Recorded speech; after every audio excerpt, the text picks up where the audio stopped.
In case you hadn't heard, there's a new president in town, and there's a lot of uncertainty about, well, everything. Our two leaders' first meeting seemed to go well, but who knows how things will shake out. Because while we may be the world's best neighbors, the US President and Canadian Prime Minister are rarely best friends. This is Then versus Now. Part of the problem is they've always had more of a big sibling, little sibling vibe. When Sir John A. Macdonald made the first prime ministerial visit to Washington in 1871, he spent the trip running back and forth between British and American negotiators, while US President Ulysses S. Grant considered annexing us. Annexing being the diplomatic equivalent to wedgies.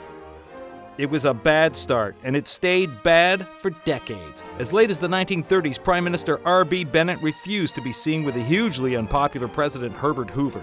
And then, amidst the chaos of the Dust Bowl and impending war, two new leaders emerged and became friends. Maybe President Franklin Roosevelt and Prime Minister William Lyon Mackenzie King got along because they were both Harvard men. Or maybe they bonded over the Great Depression or the Second World War. Canadians and Americans have fought shoulder to shoulder as our men and our women and our children have worked together and played together in happier times of peace. Either way, our two nations' longest-serving leaders forged a new, friendly, and respectful partnership, and there's no better way to build a friendship than fighting fascism. But wars end, things change, and a hip, groovy new leader and a thin-skinned older one really failed to hit it off. Prime Minister John Diefenbaker thought John F. Kennedy was an arrogant, rich kid, and Kennedy kept pronouncing Diefenbaker's name as Diefenbaker. Though honestly, with that Massachusetts accent, who'd know? Diefenbaker! In fact, mispronouncing last names became kind of a favorite presidential pastime when meeting prime ministers. Delighted, Mr. Wilson, that you came early enough, and I hope you'll be able to go out and visit with us. I mean, Pearson and Wilson end the same, and at least things never got violent. Actually, they did. When Prime Minister Lester B. Wilson, Pearson, I can see how that happens, gave a speech critical of the Vietnam War at Temple University. According to lore, a furious President Lyndon B. Johnson grabbed the Nobel Peace Prize winner by the lapels and screamed, "You pissed on my rug!"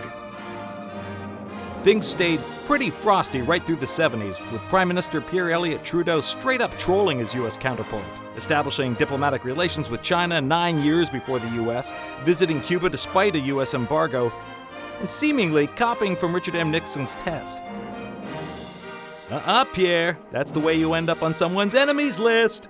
Things were getting more and more tense between us, until this. Steal your heart away. Yes, the Shamrock Summit. Ronald Reagan and Brian Mulroney holding hands and singing Irish ditties. You know, you're never happier than when your older brother wants to play too. Suddenly, we're fighting acid rain, signing NAFTA, taking long walks together. Turns out Mulroney had discovered the secret to getting along with U.S. presidents. They're like cuddly bears. They really look for people to stroke them. And my sense is that Mr. Mulroney is a stroker. For 15 years, from Reagan to Bush Sr. to Clinton, from Mulroney to Campbell to Chrétien, our leaders were finally pals. I wondered why this fella couldn't hold down a job. Then, just as one war brought us together, another war tore us apart. Maybe that's why George W. Bush pulled an old presidential prank at a mothballs. I was hoping to meet Jean Poutine. It was the world's worst romantic comedy.